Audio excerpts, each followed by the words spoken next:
The prime rib was still warm on my plate when my father set down his fork, looked me dead in the eye, and told the whole table I was no longer his daughter. Not "we need to talk later." Not a quiet word in the kitchen. He said it over green beans and mashed potatoes, in front of his new wife, her son, and 2 neighbors he'd invited for reasons I still don't fully understand. "Renata," he said, "you're cut off. Effective tonight. Don't make this harder than it has to be."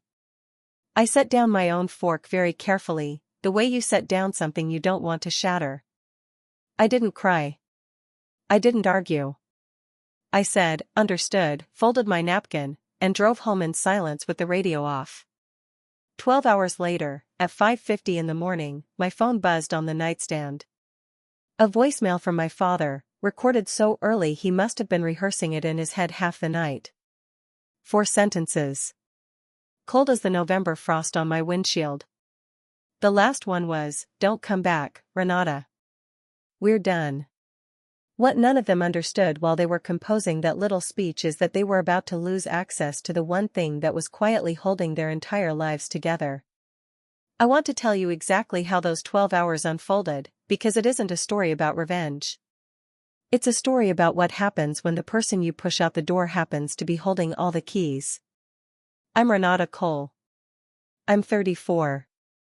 And welcome to Calm Stories Time, the channel for people who've ever been the reliable one right up until the day they were told they weren't needed anymore. If that's you, stay to the end, because there's a letter in this story that changed everything, and I think it might do the same for you. If you haven't yet, hit subscribe before we start, it helps more than you'd think, and I've got a lot more stories like this one coming. Let me back up so this makes sense.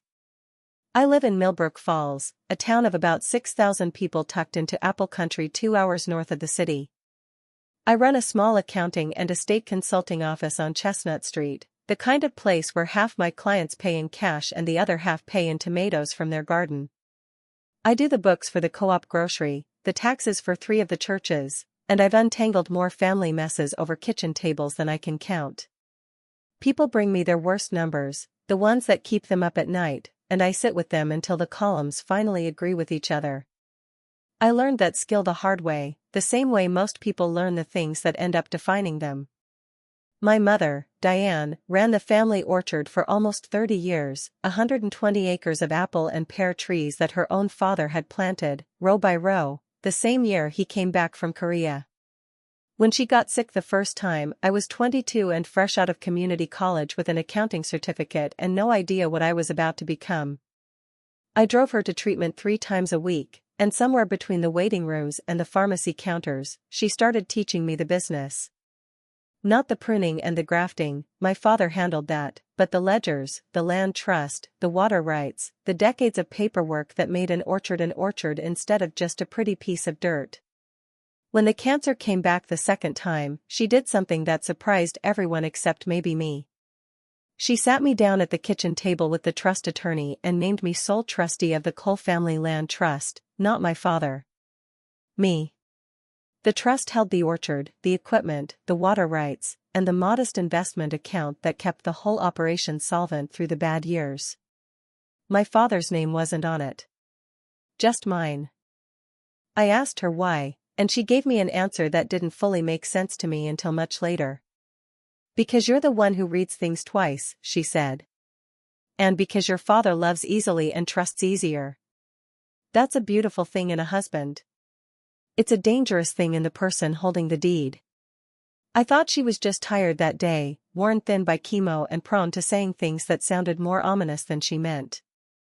I understand now that she meant every word of it, and that she'd been watching something take shape long before I ever saw it coming. She died on a Sunday in March, surrounded by the smell of coffee she could no longer drink and the sound of the orchard's irrigation system clicking on right on schedule, because even in her last hours she'd have been furious if anyone let the trees go thirsty. My father, Walter Cole, had been married to my mother for 38 years. He was a good man in the way that quiet men often are, steady with a chainsaw, useless with a washing machine, the kind of husband who showed his love by fixing things without being asked and never learned how to say the actual words out loud. When my mother died, something in him didn't so much break as go hollow. He didn't know which bills were on autopay.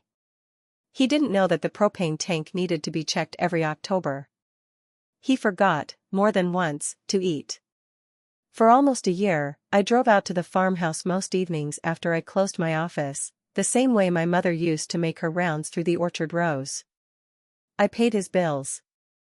I sat with him through the holidays that hurt the most, her birthday, their anniversary, the first Christmas without her voice calling us all in for dinner. I told myself this was simply what a daughter does, and for a while, that was true, and it was enough. Near the end, my mother told me once that her greatest fear wasn't dying. It was leaving my father alone and soft-hearted, because a grieving man with land and no one watching his back is, in her words, a house with the porch light left on for anybody who wants to walk in. I thought it was just the fatigue talking.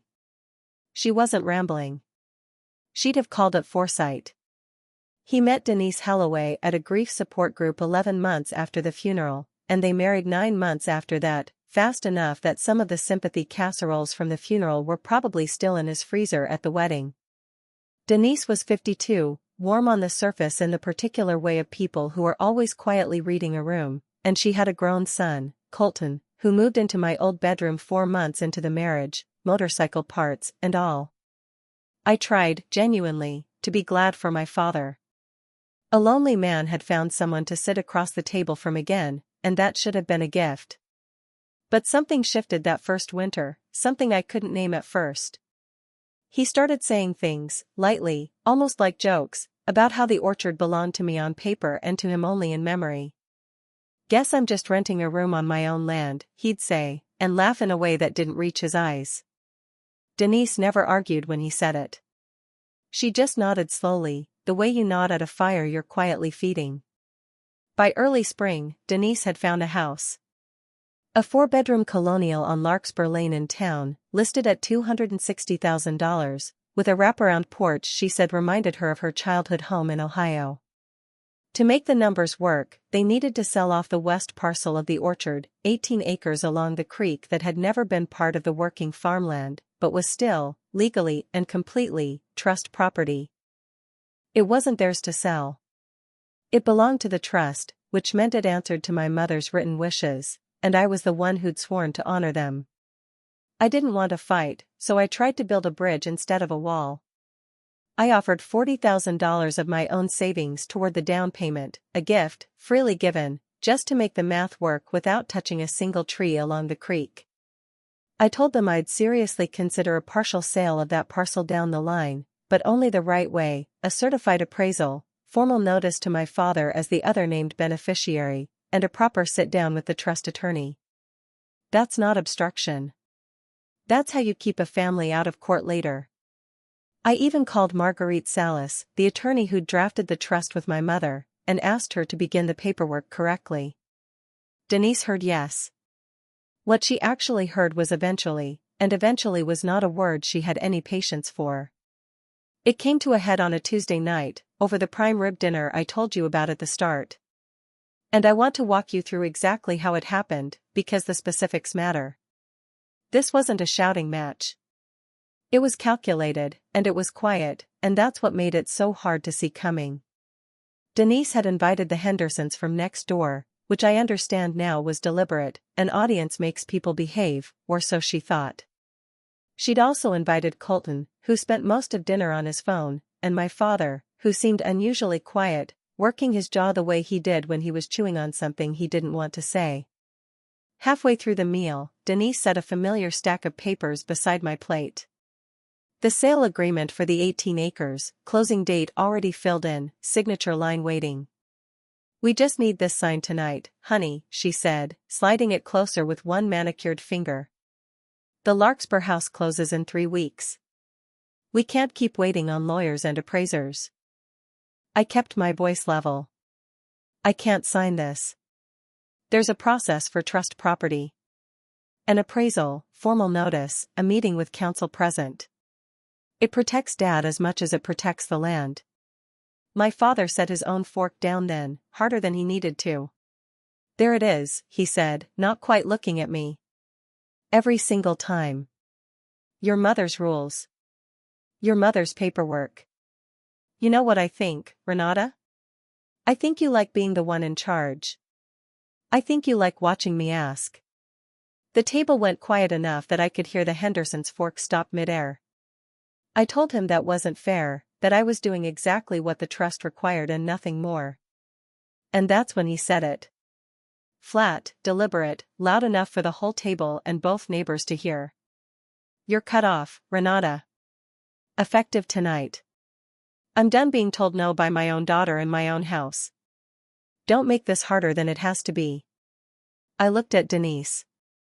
Her face didn't move, which told me more than any words could have. This wasn't a moment of anger boiling over. This was a plan reaching its final step. I looked at my father one more time, hoping for some flicker of the man who taught me to drive on the gravel road behind the barn. I didn't find him. Understood, I said. I folded my napkin, set it beside my plate, and left without raising my voice once. Colton didn't look up from his phone the entire time. I didn't sleep much that night. Around 5:50 the next morning, before the sun was fully up, my phone lit up on the nightstand with a call from my father. I let it ring through to voicemail, because I genuinely didn't trust myself to speak yet, and some things need to be heard once, clearly, before you respond to them. I want you to hear it the way I heard it, lying in bed, staring at the ceiling, coffee not even started downstairs. I want you to hear it the way I heard it, lying in bed, staring at the ceiling, coffee not even started downstairs. Renata. It's Dad. Denise and I talked, and I meant what I said last night. You're cut off. I don't want you calling the house, and I don't want you coming out here uninvited. We're moving forward with the sale whether you sign or not, and Marguerite or no Marguerite, that's happening. Don't come back until you're ready to be part of this family instead of standing in front of it. There was a pause, and then, fainter, almost swallowed, Denise's voice in the background, saying something I couldn't fully make out except for two words, the trust. My father's voice came back, lower, meant for her and not for me. We'll deal with the trust. Click. I lay there a long moment with my thumb hovering over the screen. There's a particular kind of stillness that settles over you when someone you love hands you something you can never fully unhear. I didn't cry. I didn't call him back. I read his words the way I read a client's tax notice, looking past the tone meant to frighten me, straight to what it actually said underneath. We'll deal with the trust. As if it were theirs to deal with. I typed back one word. Understood.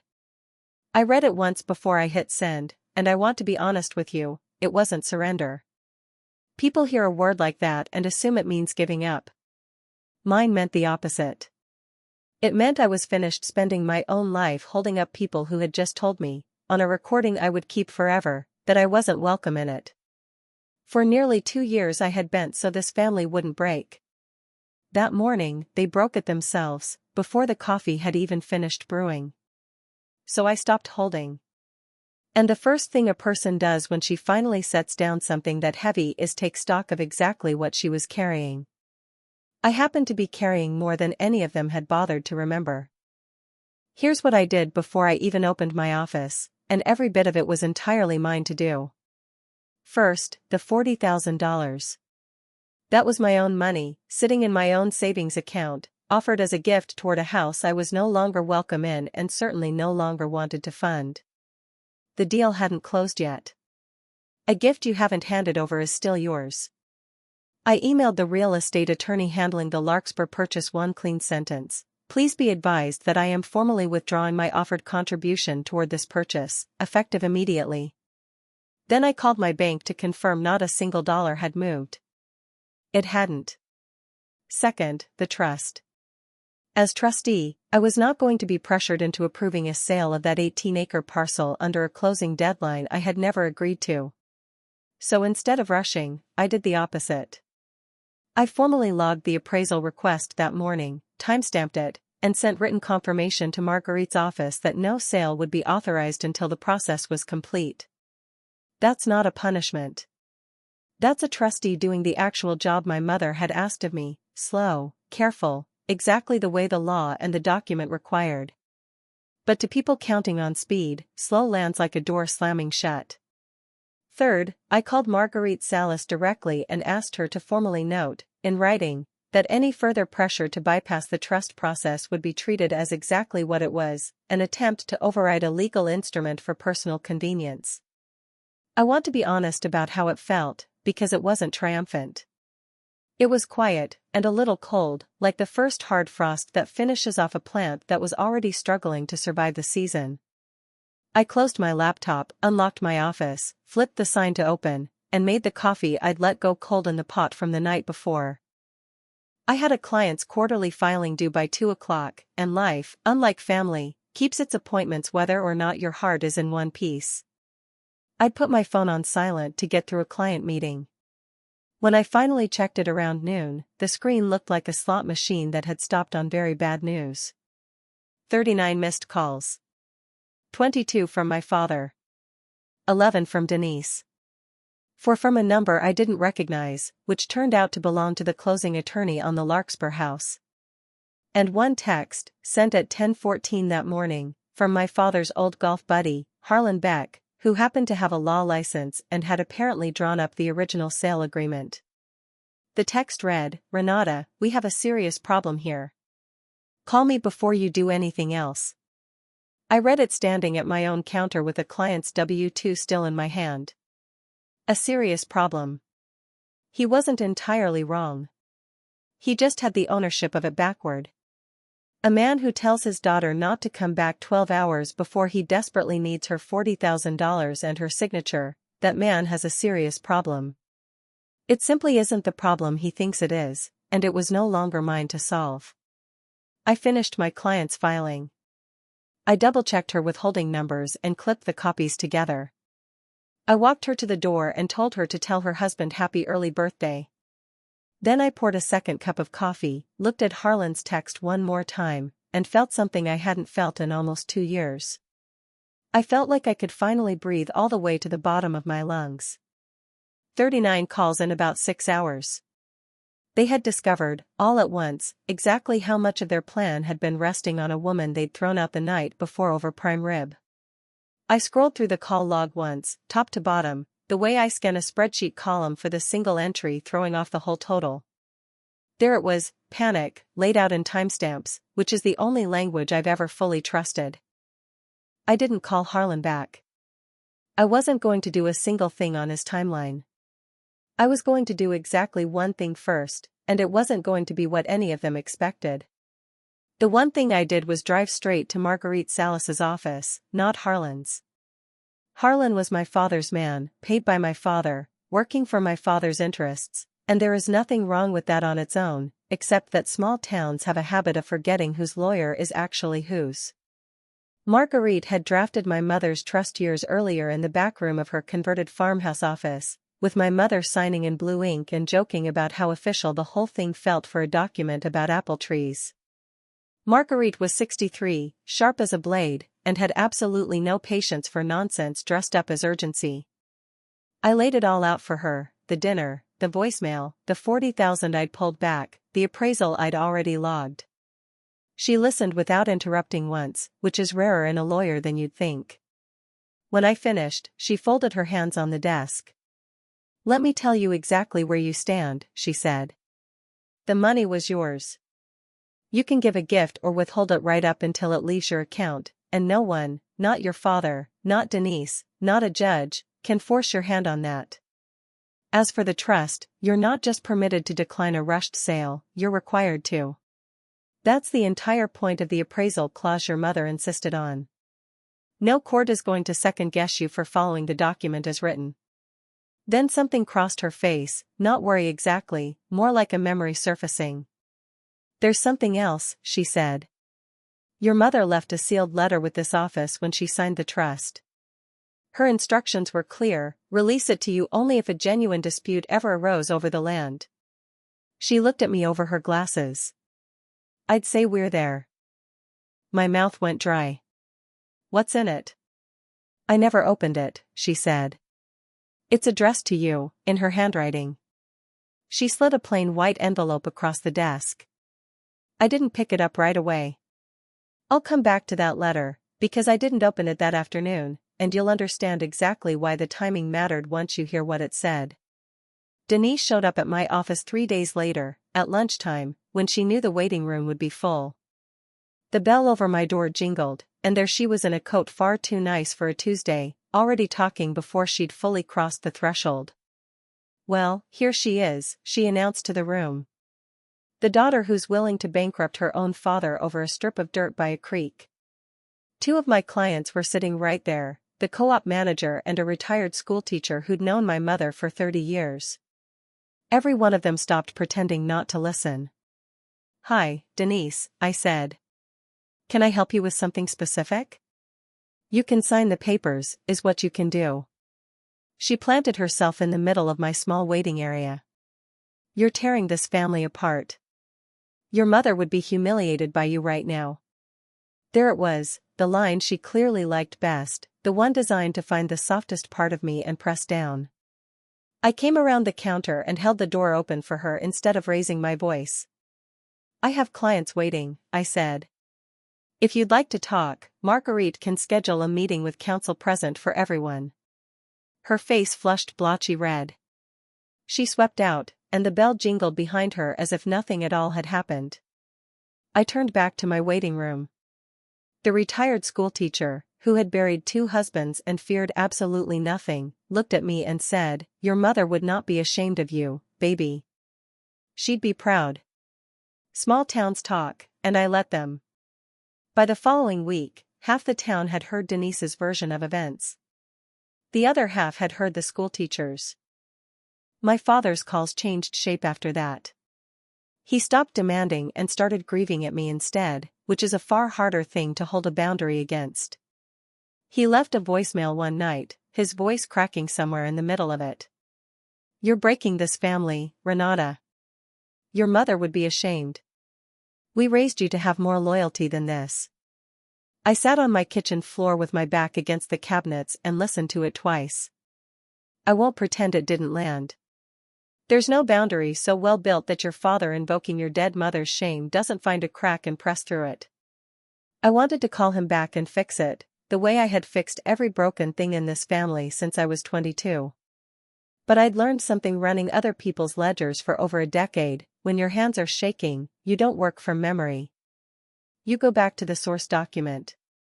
So I pulled out my mother's trust and read it again in her own plain language, exactly what my responsibility was. It steadied me better than any pep talk could have. I wasn't being cruel. I was being correct, and those are not the same thing, no matter how loudly someone insists otherwise. If you've ever been made to feel like the villain simply for finally holding a line, I want you to know this story is for you too. And if it's resonating so far, go ahead and hit subscribe now on Calm Stories Time. There's a lot more of this story left, and it turns in a way I don't think you'll expect. Marguerite called me on a Thursday and asked me to come read the letter. I'd been avoiding it, and she knew it. "You don't have to," she said gently. "But your mother wrote that for exactly this moment. It seems a shame to leave her talking to an empty room." I drove over after closing my office. The envelope sat on her desk where I'd left it, gone slightly soft at the corners from years in a file. My name on the front in my mother's slanted, familiar handwriting, the same hand that used to sign my school permission slips and, later, the legal pad where she worked out who should carry what once she was gone. I sat in the chair my mother had once signed her trust in and opened the letter slowly, the way you peel back a bandage that's stuck. She started the way she always did, no fuss. "Renata, if Marguerite is handing you this, then it's happened, and I'm sorry I'm not there to stand beside you while it does." I had to stop and breathe before I could keep reading. She explained why she'd chosen me. "I didn't make you trustee because you're the smart one, though you are. I made you trustee because you're the only one in this family who can tell your father no and still love him in the same breath. He can't say no to himself. He never could. Someday someone will come along wanting this land turned into cash, and they'll catch him at his weakest, and he'll convince himself it's what we both wanted. It won't be." Then came the part one never knew. I never told you this, but my own mother lost her family's dairy farm the exact same way. A second husband, a sweet smile, paper signed at a kitchen table before anyone could stop it. I was 11. We rented rooms after that, and she grieved that ground until the day she died. I made you trustee so someone would finally stand where nobody stood for her. Her handwriting pressed harder in the next line, the way it always did when she meant something all the way down. The day they tell you that you're not family anymore, that's the day you'll know I was right to choose you. Family doesn't cut you off for doing the job they trusted you with. So don't you dare feel guilty. You are not the one who left. I read it 3 times. Something that had been crouched in my chest for almost 2 years finally stood up and walked out of the room. She hadn't chosen me out of convenience. She'd handed me a backbone and a reason, and I hadn't understood the full size of either one until that afternoon. With my mother's letter folded and tucked into my coat pocket, I finally let Marguerite translate Harlan's serious problem into plain English. He's blowing smoke, she said, reading his messages. He's claiming you interfered with the sale and that you might be personally liable as trustee. Both wrong. The $40,000 was your personal gift, never legally committed. You can't interfere with a sale by simply keeping your own money in your own account. And as trustee, declining to rush a sale of trust property while you follow the exact process your mother's document requires isn't a breach of anything. It's the opposite. You'd be in trouble if you'd signed away that land in a weekend to make someone's new stepmother happy. She set the letter down. The actual serious problem, Renata, is that Harlan let his clients sign a purchase agreement on a $250,000 house, spending money that was never committed in writing. That's his client's problem, and possibly his malpractice carrier's problem. It was never yours. Then it came, a letter on Harlan's actual letterhead, the kind meant to make your stomach drop the moment you see the seal. It stated my father intended to petition the court to remove me as trustee for breach of fiduciary duty. Colton took a photo of the letter and posted it online with the caption "Getting our land back." Some people forget who family really is. 31 likes. I read it twice, and my pulse did pick up a little, because the word court does that to a person even when they know they're standing on solid ground. So I did what I'd trained myself to do, I took it straight to Marguerite. She read it slower than the last one, then set it down and looked at me with something close to satisfaction. Now they've shown us their hand, she said. To remove a trustee, you need real cause in front of a judge, bad faith, self-dealing, wasting the trust's assets, ignoring the governing document. Did you take a dime for yourself? No. Did you sell, lose, or hide anything? No. Did you follow your mother's instrument to the letter and order a proper appraisal? Yes. There is nothing here to remove you for. Anyone can file a petition. Winning one is an entirely different animal, and no judge is going to punish a trustee for being careful with land that isn't even the petitioner's to sell. It landed clean, the way a column finally balances after you've hunted down the one stubborn error for an hour. For weeks I'd carried this quiet dread that maybe I really was somehow in the wrong. Marguerite had just shown me the ledger, and my side balanced. Theirs didn't. So I offered them a way out, on the record, in writing, through Marguerite, not because I owed them anything, but because it was the right thing to do, and because when they refused it, there would be no question left in Millbrook Falls about who had been reasonable. I wrote that I would consider a partial sale of a defined portion of the west parcel, not the working orchard, not the creek trees my mother had planted the year I was born, at a properly appraised value, with the proceeds handled entirely through the trust exactly as the document required. I wrote that some of those proceeds could reasonably go towards suitable housing for my father, because supporting him had always been within my discretion when done correctly. I asked for exactly 2 things in return. First, a genuine appraisal, done properly, with no artificial deadline attached. Second, that the talk of cutting me out of the family and removing me as trustee stop entirely, because no one gets to disown a person at dinner and then demand her signature by morning. The response came back through Harlan 2 days later. Not a counteroffer.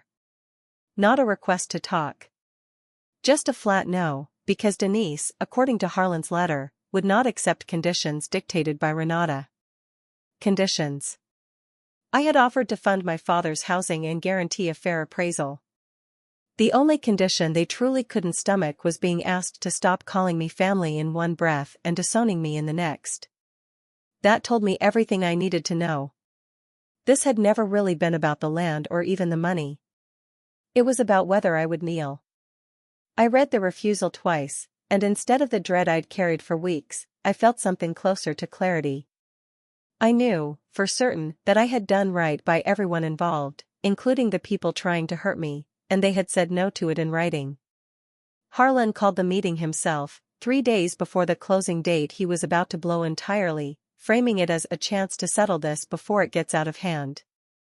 I understood that translation immediately. His clients were about to lose $15,000 in earnest money, and he needed me in a room fast.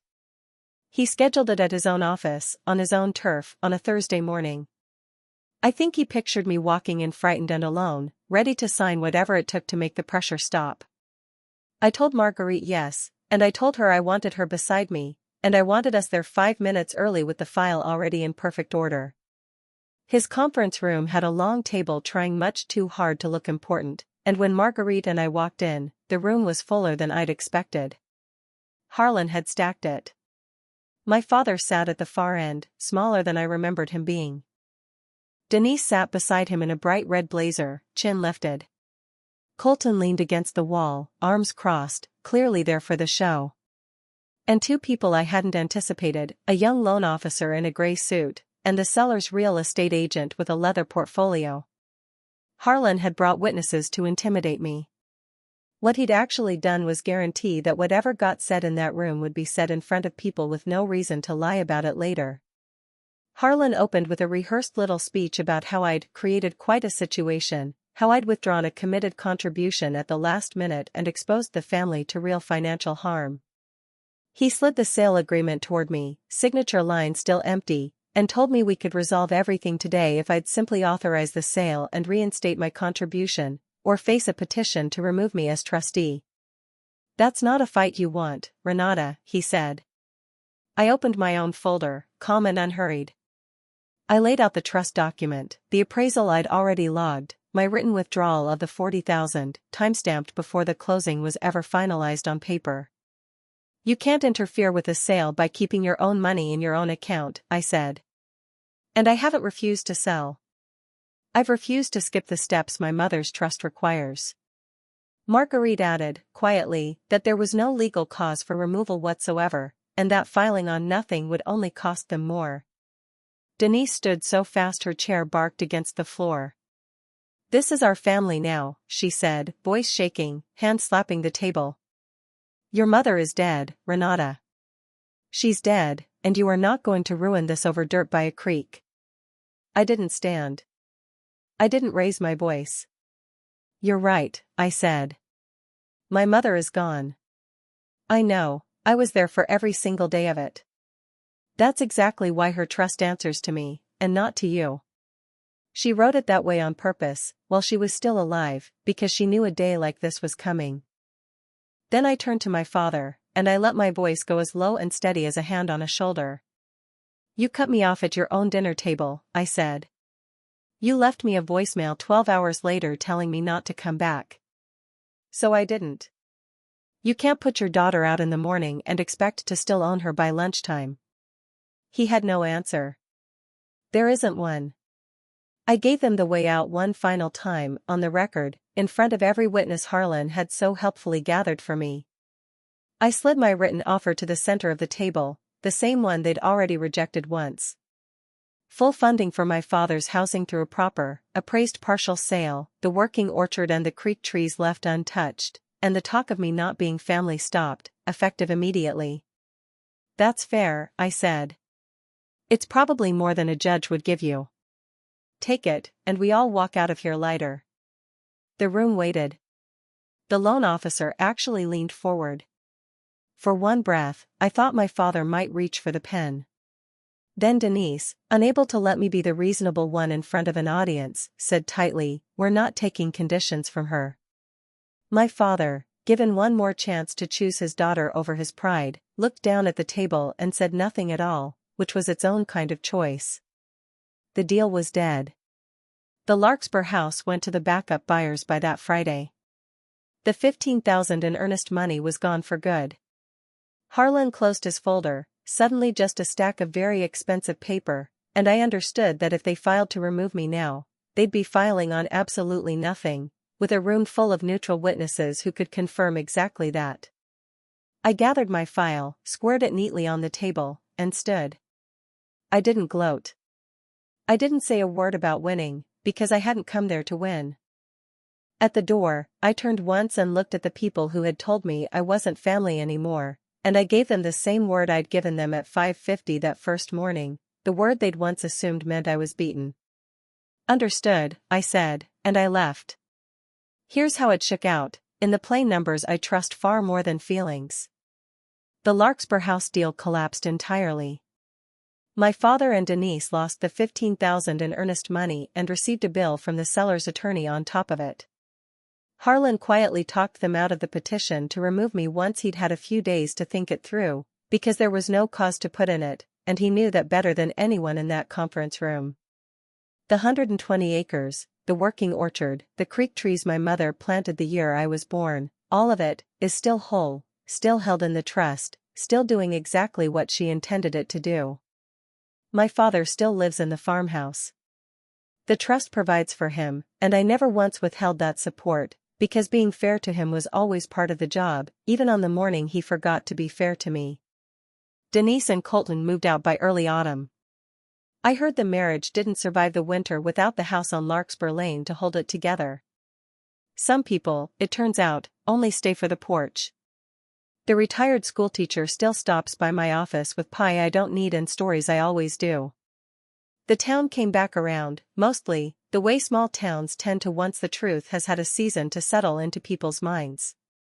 My father and I speak now and then, short calls, on my terms, with the door left open just a crack. It isn't what it used to be.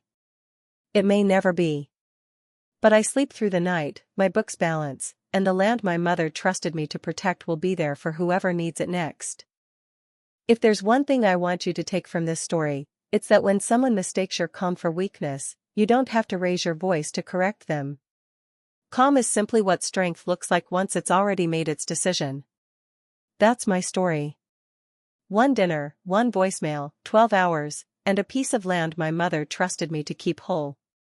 If this reminded you that holding a boundary isn't cruelty, it's care with a spine, then take that as your sign today. Thank you for spending this time with me here on Calm Stories Time. If you've ever been the reliable one who got shown the door the moment you stopped bending, I see you, and I hope this story gave you something to hold on to. Share it with someone who needs to hear it. Drop a comment and let me know if you've ever had to hold a line like this one. And if you haven't already, please subscribe to Calm Stories Time so the next story finds you. I've got plenty more where this came from, and I'll see you in the next one.